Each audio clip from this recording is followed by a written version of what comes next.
The Discovery of Guiana, by Sir Walter Raleigh. Although, as I am persuaded, Guiana cannot be entered that way, yet no doubt the trade of gold from thence passeth by branches of rivers into the river of Amazons, and so it doth on every hand far from the country itself. For those Indians of Trinidad have plates of gold from Guiana, and those cannibals of Dominica which dwell in the islands by which our ships pass yearly to the West Indies, also the Indians of Paria, those Indians called Tucaris, Chochi, Apatomios, Cumanagotos, and all those other nations inhabiting near about the mountains that run from Paria through the province of Venezuela, and in Maracapana, and the cannibals of Guanapa, the Indians called Asawai, Coaca, Ajay, and the rest, all which shall be described in my description as they are situate, have plates of gold of Guiana. And upon the river of Amazons, the vet write that the people wear croissants of gold, for of that form the Guanians most commonly make them. So as from Dominica to Amazons, which is above 250 leagues, all the chief Indians in all parts wear of those plates of Guiana. Undoubtedly those that trade with Amazons return much gold, which, as is aforesaid, cometh by trade from Guiana, by some branch of a river that falleth from the country into Amazons, and either it is by the river which passeth by the nations called Tisnados, or by Caripuna. I made enquiry amongst the most ancient and best travelled of the Orinoqueponi, and I had knowledge of all the rivers between Orinoco and Amazons, and was very desirous to understand the truth of those warlike women, because of some it is believed, of others not.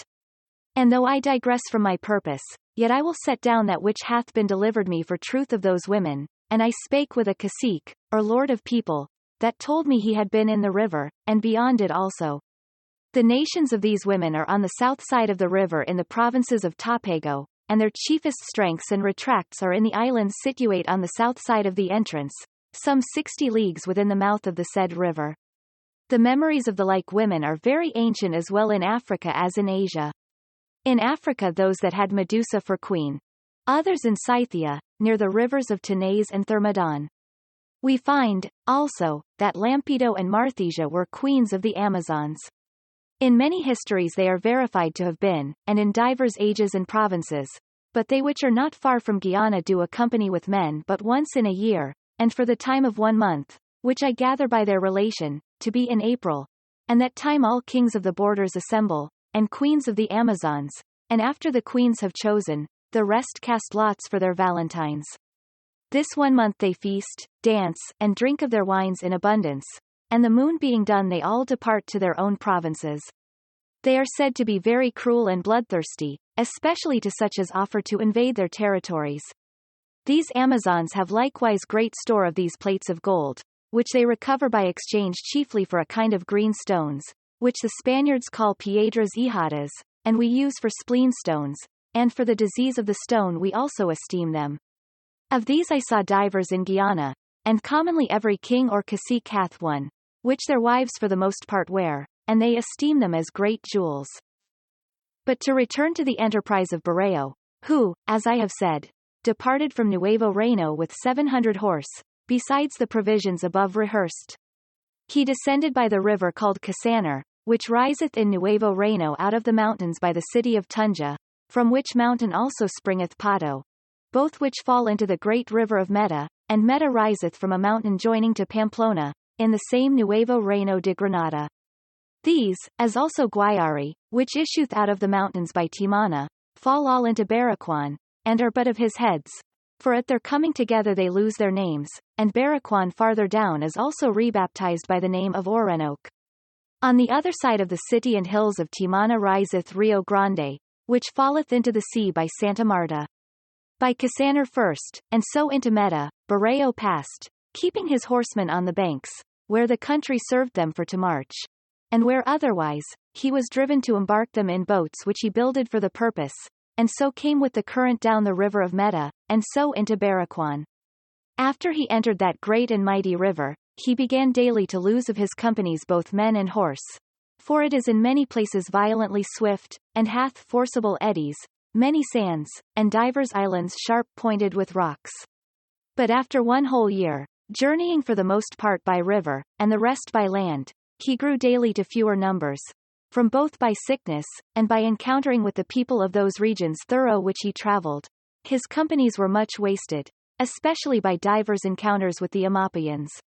And in all this time he never could learn of any passage into Guiana, nor any news or fame thereof, until he came to a further border of the said Amapaya, 8 days' journey from the river Caroli, which was the furthest river that he entered. Among those of Amapaya, Guiana was famous, but few of these people accosted Barreo, or would trade with him the first 3 months of the 6 which he sojourned there. This Amapaya is also marvelous rich in gold, as both Barreo confessed and those of Guiana with whom I had most conference, and is situate upon Orinoco also. In this country Barreo lost 60 of his best soldiers, and most of all his horse that remained in his former year's travel. But in the end, after divers encounters with those nations, they grew to peace, and they presented Barreo with 10 images of fine gold among divers other plates and crescents, which, as he sware to me, and divers other gentlemen, were so curiously wrought, as he had not seen the like either in Italy, Spain, or the Low Countries, and he was resolved that when they came to the hands of the Spanish king, to whom he had sent them by his camp master, they would appear very admirable, especially being wrought by such a nation as had no iron instruments at all, nor any of those helps which our goldsmiths have to work withal. The particular name of the people in Amapaya which gave him these pieces, are called Anebas, and the river of Orinoco at that place is about 12 English miles broad, which may be from his outfall into the sea 700 or 800 miles. This province of Amapaya is a very low and a marish ground near the river, and by reason of the red water which issueth out in small branches thorough the fenny and boggy ground, there breed divers poisonful worms and serpents. And the Spaniards not suspecting, nor in any sort foreknowing the danger, were infected with a grievous kind of flux by drinking thereof, and even the very horses poisoned therewith. Insomuch as at the end of the 6 months that they abode there, of all their troops there were not left above 120 soldiers, and neither horse nor cattle. For Barreo hoped to have found Guiana be 1,000 miles nearer than it fell out to be in the end, by means whereof they sustained much want, and much hunger, oppressed with grievous diseases, and all the miseries that could be imagined. I demanded of those in Guiana that had travelled Amapaya, how they lived with that tawny or red water when they travelled thither, and they told me that after the sun was near the middle of the sky, they used to fill their pots and pitchers with that water, but either before that time or towards the setting of the sun it was dangerous to drink of, and in the night strong poison. I learned also of divers other rivers of that nature among them, which were also, while the sun was in the meridian, very safe to drink, and in the morning, evening, and night, wonderful dangerous and infective. From this province Barreo hasted away as soon as the spring and beginning of summer appeared, and sought his entrance on the borders of Orinoco on the south side. But there ran a ledge of so high and impassable mountains, as he was not able by any means to march over them, continuing from the East Sea into which Orinoco falleth, even to Quito in Peru. Neither had he means to carry victual or munition over those craggy, high, and fast hills, being all woody, and those so thick and spiny, and so full or prickles, thorns, and briars, as it is impossible to creep through them. He had also neither friendship among the people, nor any interpreter to persuade or treat with them, and more, to his disadvantage, the caciques and kings of Amapaya had given knowledge of his purpose to the Guianians, and that he sought to sack and conquer the empire, for the hope of their so great abundance and quantities of gold. He passed by the mouths of many great rivers which fell into Orinoco both from the north and south, which I forbear to name, for tediousness, and because they are more pleasing in describing than reading. Barreo affirmed that there fell 100 rivers into Orinoco from the north and south, whereof the least was as big as Rio Grande, that passed between Popayan and Nuevo Reino de Granada, Rio Grande being esteemed one of the renowned rivers in all the West Indies, and numbered among the great rivers of the world. But he knew not the names of any of these, but Caroli only, neither from what nations they descended, neither to what provinces they led, for he had no means to discourse with the inhabitants at any time. Neither was he curious in these things, being utterly unlearned, and not knowing the east from the west. But of all these I got some knowledge, and of many more, partly by mine own travel, and the rest by conference. Of some one I learned one, of others the rest, having with me an Indian that spake many languages, and that of Guiana naturally. I sought out all the aged men, and such as were greatest travellers. And by the one and the other I came to understand the situations, the rivers, the kingdoms from the East Sea to the borders of Peru, and from Orinoco southward as far as Amazons or Marañón, and the regions of Marina Tambal, and of all the kings of provinces, and captains of towns and villages, how they stood in terms of peace or war, and which were friends or enemies the one with the other, without which there can be neither entrance nor conquest in those parts, nor elsewhere. For by the dissension between Huáscar and Atabalpa, Pizarro conquered Peru, and by the hatred that the Tlaxcalians bare to Moctezuma, Cortés was victorious over Mexico, without which both the one and the other had failed of their enterprise, and of the great honor and riches which they attained unto. Now Berreo began to grow into despair, and looked for no other success than his predecessor in this enterprise, until such time as he arrived at the province of Imeria towards the East Sea and mouth of the river, where he found a nation of people very favorable, and the country full of all manner of victual. The king of this land is called Carapana, a man very wise, subtle, and of great experience, being little less than 100 years old. In his youth he was sent by his father into the island of Trinidad, by reason of civil war among themselves, and was bred at a village in that island, called Perico. At that place in his youth he had seen many Christians, both French and Spanish, and went divers times with the Indians of Trinidad to Margarita and Cumana, in the West Indies, for both those places have ever been relieved with victual from Trinidad. By reason whereof he grew of more understanding, and noted the difference of the nations, comparing the strength and arms of his country with those of the Christians, and ever after temporized so as whosoever else did amiss, or was wasted by contention, Carapana kept himself and his country in quiet and plenty. He also held peace with the Caribs or cannibals, his neighbors, and had free trade with all nations, whosoever else had war. Berreo sojourned and rested his weak troop in the town of Carapana 6 weeks, and from him learned the way and passage to Guiana, and the riches and magnificence thereof. But being then utterly unable to proceed, he determined to try his fortune another year, when he had renewed his provisions, and regathered more force, which he hoped for as well out of Spain as from Nuevo Reino, where he had left his son Don Antonio Ximenes to second him upon the first notice given of his entrance, and so for the present embarked himself in canoas, and by the branches of Orinoco arrived at Trinidad, having from Carapana sufficient pilots to conduct him. From Trinidad he coasted Paria, and so recovered Margarita, and having made relation to Don Juan Sarmiento, the governor, of his proceeding, and persuaded him of the riches of Guiana, he obtained from thence 50 soldiers, promising presently to return to Carapana, and so into Guiana. But Berreo meant nothing less at that time, for he wanted many provisions necessary for such an enterprise, and therefore departed from Margarita, seated himself in Trinidad, and from thence sent his camp master and his sergeant major back to the borders to discover the nearest passage into the empire, as also to treat with the borderers, and to draw them to his party and love, without which, he knew he could neither pass safely, nor in any sort be relieved with victual or aught else. Carapana directed his company to a king called Moraquito, assuring them that no man could deliver so much Guiana as Moraquito could, and that his dwelling was but 5 days' journey from Macurgaray, the first civil town of Guiana. Now your lordship shall understand that this Moraquito, one of the greatest lords or kings of the borders of Guiana, had 2 or 3 years before been at Cumana and at Margarita, in the West Indies, with great store of plates of gold, which he carried to exchange for such other things as he wanted in his own country, and was daily feasted, and presented by the governors of those places, and held amongst them some 2 months. In which time one Vidas, governor of Cumana, won him to be his conductor into Guiana, being allured by those croissants and images of gold which he brought with him to trade, as also by the ancient fame and magnificence of El Dorado. Whereupon Vidas sent into Spain for a patent to discover and conquer Guiana, not knowing of the precedence of Berreo's patent, which, as Berreo affirmeth, was signed before that of Vidas.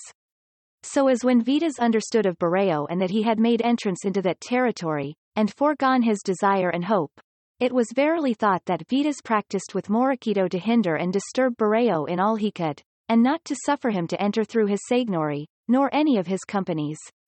Neither to victual, nor guide them in any sort. For Vidas, governor of Cumana, and Berreo, were become mortal enemies, as well for that Berreo had gotten Trinidad into his patent with Guiana, as also in that he was by Berreo prevented in the journey of Guiana itself.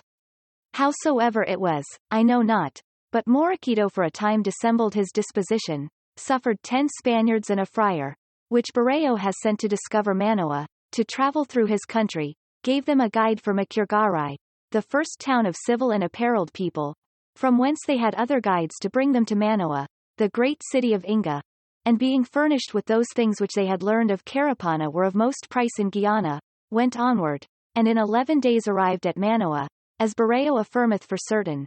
although I could not be assured thereof by the Lord which now governeth the province of Moroquito, for he told me that they got all the gold they had in other towns on this side Manoa, there being many very great and rich, and, as he said, built like the towns of Christians, with many rooms. When these 10 Spaniards were returned, and ready to put out of the border of Aromaya, the people of Moroquito set upon them, and slew them all but one that swam the river, and took from them to the value of 40,000 pesos of gold, and one of them only lived to bring the news to Barreiro, that both his 9 soldiers and holy father were benighted in the said province. I myself spake with the captains of Moroquito that slew them, and was at the place where it was executed. Barreiro, enraged herewithal, sent all the strength he could make into Aromaya, to be revenged of him, his people, and country. But Moroquito, suspecting the same, fled over Orinoque, and thorough the territories of the Saima and Wikiri recovered Cumana, where he thought himself very safe, with Vitas the governor. But Barreiro sending for him in the king's name, and his messengers finding him in the house of one Fajardo, on the sudden, ere he was suspected, so as he could not then be conveyed away, Vitas durst not deny him, as well to avoid the suspicion of the practice, as also for that an holy father was slain by him and his people. Moroquito offered Fajardo the weight of 3 quintals in gold, to let him escape, but the poor Guanian, betrayed on all sides, was delivered to the camp master of Barreiro, and was presently executed. After the death of this Moroquito, the soldiers of Barreiro spoiled his territory and took divers prisoners. Among others they took the uncle of Moroquito, called Topiawari, who is now king of Aromaya, whose son I brought with me into England, and is a man of great understanding and policy. He is above 100 years old, and yet is of a very able body. The Spaniards led him in a chain 17 days, and made him their guide from place to place between his country and Imeria, the province of Carapana aforesaid, and he was at last redeemed for 100 plates of gold, and divers stones called piedras hijadas, or spleen stones. Now Barreiro for executing of Moroquito, and other cruelties, spoils, and slaughters done in Aromaya, hath lost the love of the Orinoqueponi, and of all the borderers, and dare not send any of his soldiers any further into the land than to Carapana, which he called the port of Guiana, but from thence by the help of Carapana he had trade further into the country, and always appointed 10 Spaniards to reside in Carapana's town, by whose favor, and by being conducted by his people, those 10 searched the country thereabouts, as well for mines as for other trades and commodities. They also have gotten a nephew of Moroquito, whom they have christened and named Don Juan, of whom they have great hope, endeavoring by all means to establish him in the said province. Among many other trades, those Spaniards used canoas to pass to the rivers of Barima, Paaroma, and Disaquabe, which are on the south side of the mouth of Orinoque, and thereby women and children from the cannibals, which are of that barbarous nature, as they will for 3 or 4 hatchets sell the sons and daughters of their own brethren and sisters, and for somewhat more even their own daughters. Hereof the Spaniards make great profit, for buying a maid of 12 or 13 years for 3 or 4 hatchets, they sell them again at Margarita in the West Indies for 50 and 100 pesos, which is so many crowns. The master of my ship, John Douglas, took one of the canoas which came laden from thence with people to be sold, and the most of them escaped. Yet of those he brought, there was one as well favoured and as well shaped as ever I saw any in England, and afterwards I saw many of them, which but for their tawny colour may be compared to any in Europe. They also trade in those rivers for bread of cassavi, of which they buy an 100-pound weight for a knife, and sell it at Margarita for 10 pesos. They also recover great store of cotton, Brazil wood, and those beds which they call hamacas or Brazil beds, wherein in hot countries all the Spaniards used to lie commonly, and in no other, neither did we ourselves while we were there. By means of which trades, for ransom of divers of the Guanians, and for exchange of hatchets and knives, Barreiro recovered some store of gold plates, eagles of gold, and images of men and divers birds, and dispatched his camp master for Spain, with all that he had gathered, therewith to levy soldiers, and by the show thereof to draw others to the love of the enterprise.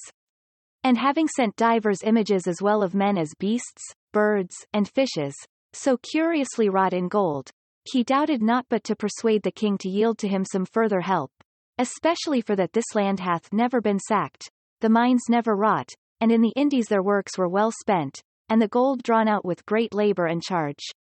He also dispatched messengers to his son in Nuevo Reino to levy all the forces he could, and to come down the river Orinoco to Imeria, the province of Carapana, to meet him. He had also sent to Santiago de Leon on the coast of the Caracas, to buy horses and mules.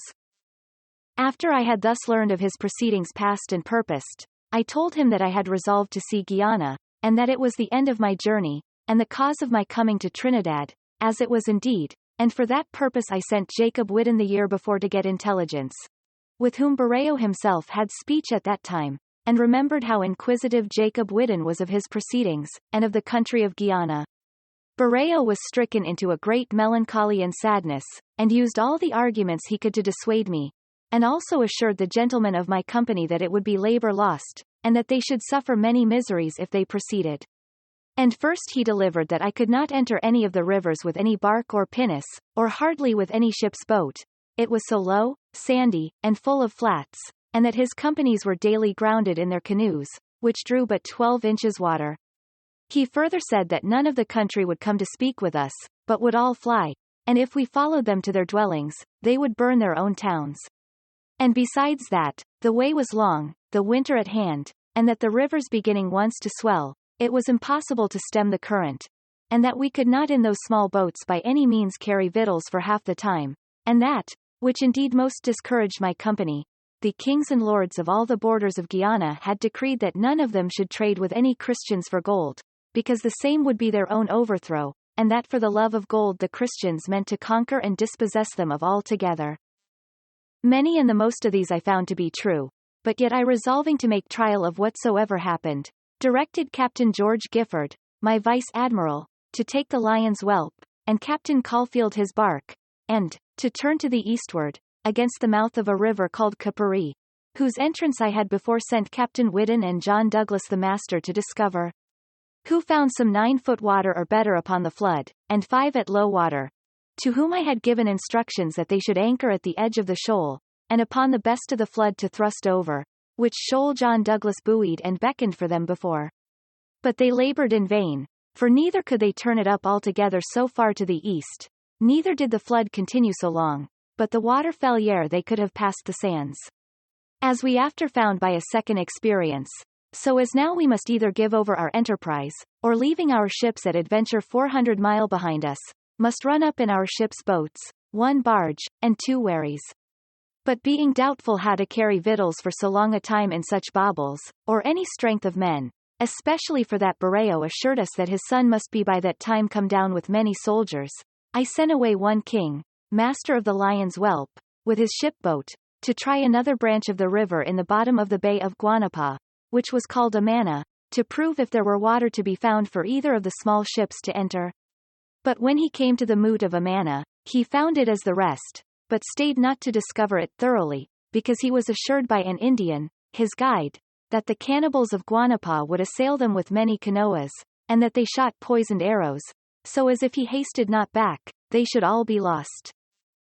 In the meantime, fearing the worst, I caused all the carpenters we had to cut down a galago boat, which we meant to cast off, and to fit her with banks to row on, and in all things to prepare her the best they could, so as she might be brought to draw but 5 foot, for so much we had on the bar of Capari at low water. And doubting of King's return, I sent John Douglas again in my long barge, as well to relieve him, as also to make a perfect search in the bottom of the bay. For it hath been held for infallible, that whatsoever ship or boat shall fall therein can never disembark again, by reason of the violent current which setteth into the said bay, as also for that the breeze and easterly wind bloweth directly into the same. Of which opinion I have heard John Hampton, of Plymouth, one of the greatest experience of England, and divers other besides that have traded to Trinidad. I sent with John Douglas an old cacique of Trinidad for a pilot, who told us that we could not return again by the bay or gulf, but that he knew a by branch which ran within the land to the eastward, and he thought by it we might fall into Capri, and so return in 4 days. John Douglas searched those rivers, and found 4 goodly entrances, whereof the least was as big as the Thames at Woolwich, but in the bay thitherward it was shoal and but 6 foot water, so as we were now without hope of any ship or bark to pass over, and therefore resolved to go on with the boats, and the bottom of the Galago, in which we thrust 60 men. In the Lion's Whelp's boat and wherry we carried 20, Captain Caulfield in his wherry carried 10 more, and in my barge other 10, which made up 100. We had no other means but to carry victual for a month in the same, and also to lodge therein as we could, and to boil and dress our meat. Captain Gifford had with him Master Edward Porter, Captain Enos, and 8 more in his wherry, with all their victual, weapons, and provisions. Captain Caulfield had with him my cousin Butts Head Gorges, and 8 more. In the galley, of gentlemen and officers myself had Captain Thynne, my cousin John Greenville, my nephew John Gilbert, Captain Whiddon, Captain Keymes, Edward Hancock, Captain Clark, Lieutenant Hughes, Thomas Upton, Captain Facy, Jerome Ferrer, Anthony Wells, William Connick, and above 50 more. We could not learn of Borreo any other way to enter but in branches so far to windward as it was impossible for us to recover, for we had as much sea to cross over in our wherries, as between Dover and Calais, and in a great ballo, the wind and current being both very strong. So as we were driven to go in those small boats directly before the wind into the bottom of the Bay of Guanapa, and from thence to enter the mouth of some one of those rivers which John Douglas had last discovered, and had with us for pilot an Indian of Barima, a river to the south of Orinoque, between that and Amazons, whose canoas we had formerly taken as he was going from the said Barima, laden with cassave bread to sell at Margarita. This Arwakan promised to bring me into the great river of Orinoque, but indeed of that which he entered he was utterly ignorant, for he had not seen it in 12 years before, at which time he was very young, and of no judgment. And if God had not sent us another help, we might have wandered a whole year in that labyrinth of rivers, ere we had found any way, either out or in, especially after we were past ebbing and flowing, which was in 4 days.